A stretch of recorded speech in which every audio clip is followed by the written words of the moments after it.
कैसे हैं आप सब। और ये देखें जी, चाय बन रही है और ये बेटी का दूध बॉईल हो रहा है। तो बेटी का दूध अलग से आता है तो इसे पहले ही अम्मी बॉईल करके रख देती है। जैसे ही आता है तो जब बॉईल करके रख देती हैं। और हम अपने कच्चा दूध रखते हैं ऐसे ही फ्रिज में, उसकी चाय पीते हैं। हम कच्चे दूध की चाय पीते हैं, हमें ऐसे ही अच्छी लगती है। और फिर थोड़ी देर के बाद हमने शाम के टाइम जब चाय पी ली थी रात को, हमने बनाई थी ताहरी और मज़ेदार चटनी। फिर मेरी बेटी से उसकी फिडर जो है ना वो कांच की थी, वो टूट गई थी। तो इतनी ज़्यादा रोई, तभी वो लेकर आई तो छोटा साइज लाई।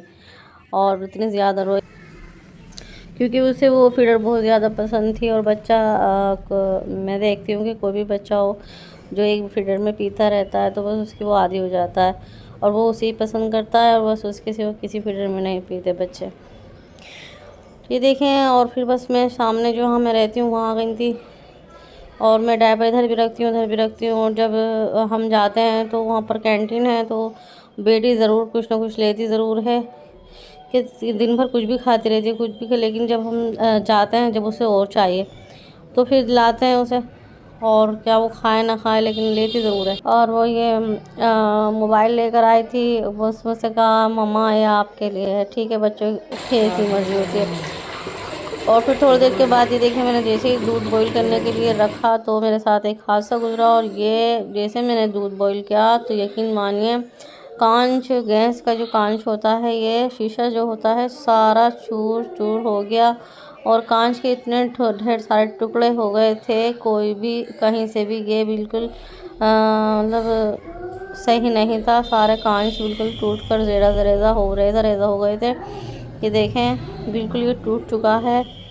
और मैं, अल्लाह ने हादसे से बचाया। मैं पीछे की तरफ खड़ी हुई थी, दूध में बॉईल कर रही थी और मेरे हस्बैंड के सामने हुआ। मैंने 1-2 दिन पहले कहा कि मुझे कुछ ऐसा लग रहा है जैसे लीक हो रहा है चूल्हा। तो उन्होंने कहा आप लोगों का वहम है और हर चीज़ में खामियां निकालती हैं। तो बस मेरी बात पर किसी ध्यान नहीं दिया और जो मैंने भी अपना वहम समझकर बात को इग्नोर कर दी।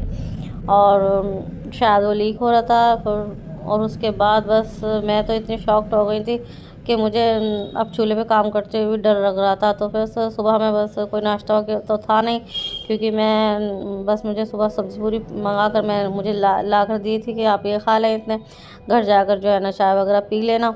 और इतने में चूल्हे को देखता हूँ, लाता हूँ। और मैंने फिर उनके जाने के बाद बेटी को चेंज कराए कपड़े। ये इसके रात न्यू कपड़ा आए थे, मैं कैप वाला ही मंगाती हूँ, अक्सर दिखाती हूँ। कुछ पजामियाँ थी और मैंने उसको नाइट सूट भी एक कैप वाला ही मंगाया था। तो है नाइट सूट इसके पास, लेकिन वो छोटे हो गए थे। हर साल जो है ना कपड़े छोटे हो जाते हैं, अगर एक नंबर भी हम बड़ा लें तो अच्छे नहीं लगते। और बिल्कुल फिट जो होते हैं कपड़े, बस वही अच्छे लगते हैं जो बच्चे का साइज़ होता है। तो बस ये देखें, मैंने उनसे चेंज कराया। शॉक्स पहनाना बहुत ज़रूरी है। बार बार इसके बाबा कहते रहते हैं कि ऐसे शॉक्स पहनाए हुए बच्चे को बाहर ना निकालें। तो ठंड बहुत ज़्यादा हो रही है और बहुत ही मुश्किल के से बच्चे शॉक्स पहनते हैं। तो मैंने 3 से 4 शॉक्स ऐसे इसके, अगर बिना चप्पल या जूते के बिना बच्चा अगर रूम में घूमे फिरे तो कोई बात नहीं, शौक से ही ऐसे ही मैं दिन में 3-4 बार उसे चेंज कर देती हूँ। फिर ये सब्ज़ियाँ आ गई थी। अच्छा जी, चूल्हा आ गया था, सब्ज़ी भी आ गई थी और गोश्त भी साथ में लाए थे। तो बस ये कहा कि आप थोड़ा सा खाना ही बना लो। तो फिर बस दोपहर हो गई थी, दोपहर का टाइम है और ये मैंने मटन मंगा लिया था। तो ये देखा,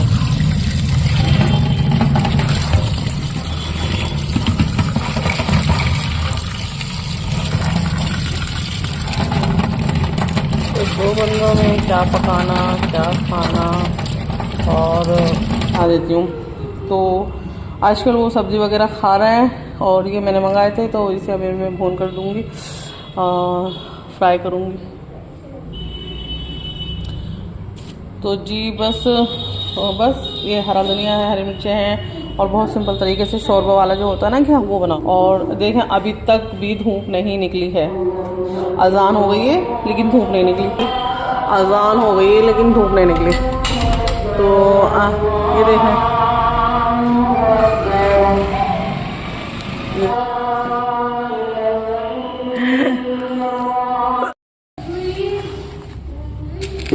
तो मैं डालूँगी मैं गर्म पानी। तो गर्म पानी से आसानी से धुल जाते हैं जो फैट होता है ना, चिकनाई वगैरह सब ख़त्म हो जाती है। क्योंकि हाँ जो है ना गीजर पाइपलाइन है ना गीजर की, तो वो मैं गीजर है अलग से लेकिन पाइपलाइन नहीं है, तो मैं अलग से ही पानी गर्म करके गीजर में और बर्तन वॉश कर लेती हूँ। आसानी हो जाती है सर्दी में धोने में, जो चिकनाई वगैरह होती है वो छूट जाती है। और बस देखें जी ये रबड़ है, और जब दूध डेली आता है ना तो उसमें रबड़ लगी होती है, तो मैं ऐसे डाल देती हूँ। ऐसे अम्मी करती हैं। और माँओं की आदत जो है ना, जब बेटी ससुराल चली जाती है तो वहाँ आ जाती है सारी आदत, जो माँओं की आदत होती है ना अपने घर चलाने की, अपने घर बनाने की, अपने घर में कैसे कैसे काम करती हैं, वही जो है ना बेटी फॉलो करती हैं। अच्छा ये देखिए मैं रोस्ट कर रही हूँ, ये भुट्टे हैं, ये चाइनीज़ भुट्टे हैं और बड़े मज़े के होते हैं ये। और जब हम इन्हें फ्राई करते हैं या रोस्ट करते हैं, जो भी रोस्ट करते हैं, तो मिर्च मसाले लगा कर खाएं तो बड़े ही मज़े के लगते हैं। खैर बच्चे तो ऐसे ही खा लेते हैं। अच्छा चूल्हा आ गया था, जब चूल्हा आ गया तो फिर मैंने चाय भी बना ली थी और चाय भी यहीं पी, फिर गोश्त और सब्ज़ी भी आ गई थी, तो बस मैंने सोचा चले खाना भी बना देती हूँ। और बस ये देखें जी, मैंने रोस्ट करके बेटी को दे दूँगी, बेटी इसमें लग जाएगी, वैसे तो मोबाइल देख रही है वो। और ये बड़े मीठे होते हैं। सब्ज़ी वाले के यहाँ से भाई भी लाता है, मैं इनसे भी कह देती हूँ जब ये सब्ज़ी ला देते हैं ये भी ला कर दे देते हैं। बड़े मीठे होते हैं, बिल्कुल चीनी की तरह, और बच्चे पसंद करते हैं।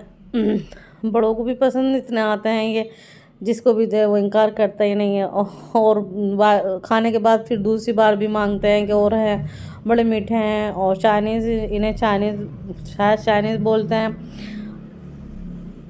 तो बस मैंने इन्हें रोस्ट कर दिया था। और मिर्च मसाला जो है ना, थोड़ी सी मिर्च, चाट मसाला, काला नमक, इन सब चीज़ों को नींबू के साथ लगाएं, बड़े मज़े का मसाला बनता है ये, और इसके साथ खाएं। सादे भी अच्छे लगते हैं। बस ये मैंने रोस्ट कर लिया था, और बस अल्हम्दुलिल्लाह चूल्हा तो बस ठीक है, मुझे पसंद भी नहीं आया था, लेकिन बस वो है ना अल्लाह का शुक्र है, अल्लाह ने जान बचा दी, कोई हादसा होने से बच गया। और जैसे भी अल्लाह दे दे अल्हम्दुलिल्लाह अल्हम्दुलिल्लाह कहना चाहिए। अम्मी कहती है जो भी चीज़ लाए शौहर उसको जो ना शुक्र अदा करना चाहिए। तो जी बस शुक्र है अल्लाह का, और बस मुझे यही दे इजाज़त। अल्लाह हाफ़िज़।